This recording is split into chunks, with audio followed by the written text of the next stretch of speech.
Hi everyone, today we are going to take a look at the Sound Blaster 16 box set. This is the digital Schoolhouse edition. The model number is MK4029.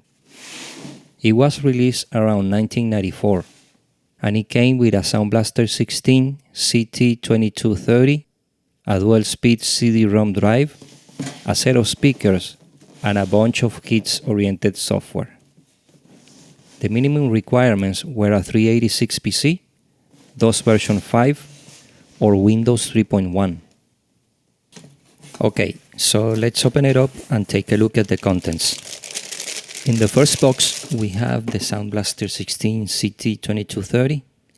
You can see that out of the three possible options for CD-ROM interfaces, it only has the creative Panasonic connector. The other two options are for Sony and Mitsumi drives. I'm not sure if populating these connectors and their jumpers would be enough to use them, but anyway, I mostly use IDE CD-ROM drives and connect them directly to the motherboard. One thing I noticed is that 6 capacitors were installed with the polarity reversed, at least when comparing it with the seal screen. I marked them with dots, as you can see here. The sound card still worked and had no issues whatsoever, but I decided to reinstall them according to the seal screen, and I still can't see any difference either way. This Sound Blaster 16 has a Yamaha OPL3 integrated into the CD 1747 bus interface. This socket here is for an optional Creative Signal Processor CSP, also known as the Advanced Signal Processor ASP. And here we have the DSP chip, which is version 4.11. This version normally suffers from the hanging notebook, but that issue does not occur on cards that use the CD 1747 bus interface, like this one. Okay, let's take a look at the connectors now. This sound card has a 9-in, microphone in, line out, which comes handy if you want to bypass the internal amplifier. Then it has the speaker out, which is obviously amplified, and then we have the joystick port. I just wanted to mention that I made a few modifications to this sound card. I installed a DuPont connector here, which shares the same wiring with the CD in, and that allows me to connect a more standard audio cable that most IDE CD-ROM drives used later on. Then I installed a pin header for this jumper in order to disable the CD-ROM interface of the card. Okay, let's see what's next in this box. We get an envelope that contains 5 3¼ floppy disks. We have the installation disk, the applications, accessories, and then we have CD-ROM installation and text-to-speech software. Then we get a CD-ROM audio cable with tiny Molex connectors and also an IDE cable that I probably used in one of my other builds. Next we have the manual, which is very informative. It has a lot of details about the installation and the creative software that is included. Very beefy, good old manual.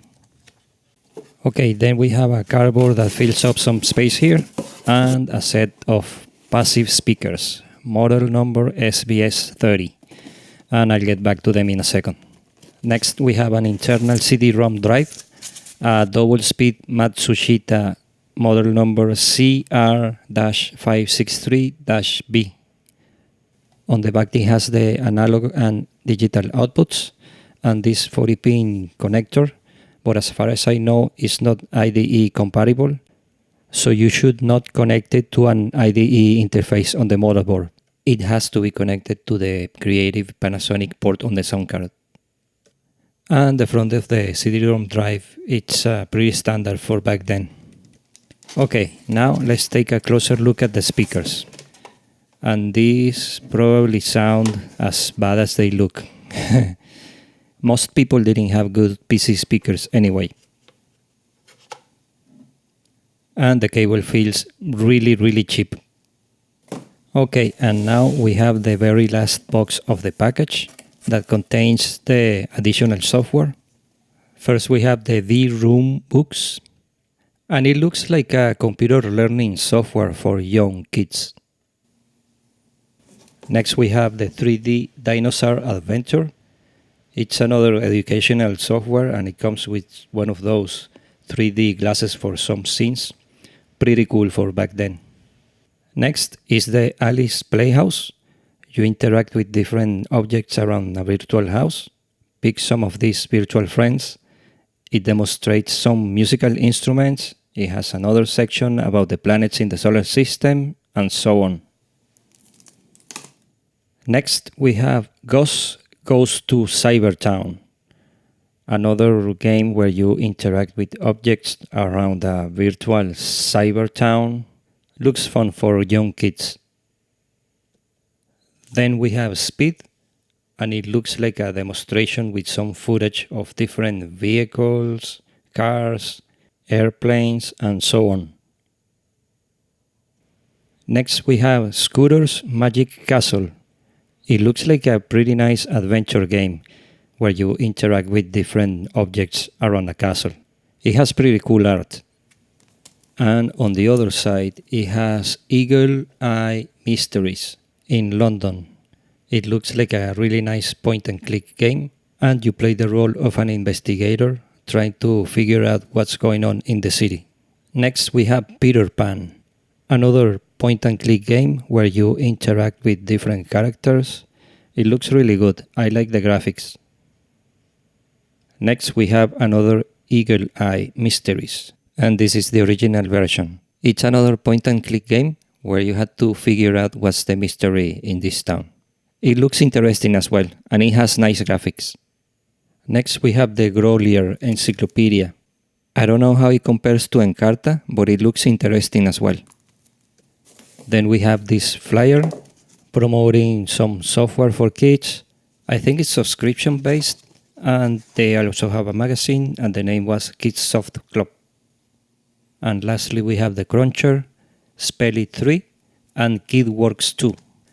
The Cruncher was a spreadsheet software, and these are some pictures I was able to find online. Then we have Spell It 3, which was an educational spelling software. And the last software in this package is KidWorks 2, which was another educational software for kids. Okay, so there you have it. This was a very nice upgrade if you didn't have a sound card and a CD-ROM drive.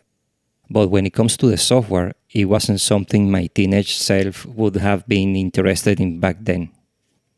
There were also several other Sound Blaster kits with better games and higher CD-ROM speeds over the years. For example, this Discovery CD16, which still had a double-speed CD-ROM drive, and it included a microphone. I'm not so sure about the software included though. Creative Labs later released a revised version of this set with better games, 18 titles in total. And from this point, they started to include power speakers. LGR has a very nice video about it. I'll drop the link in the description below. Then they released another revision with 4 more titles, bringing the total to 22. After that, they released the Performance 6X with a Sound Blaster wavetable and a 6-speed CD-ROM drive.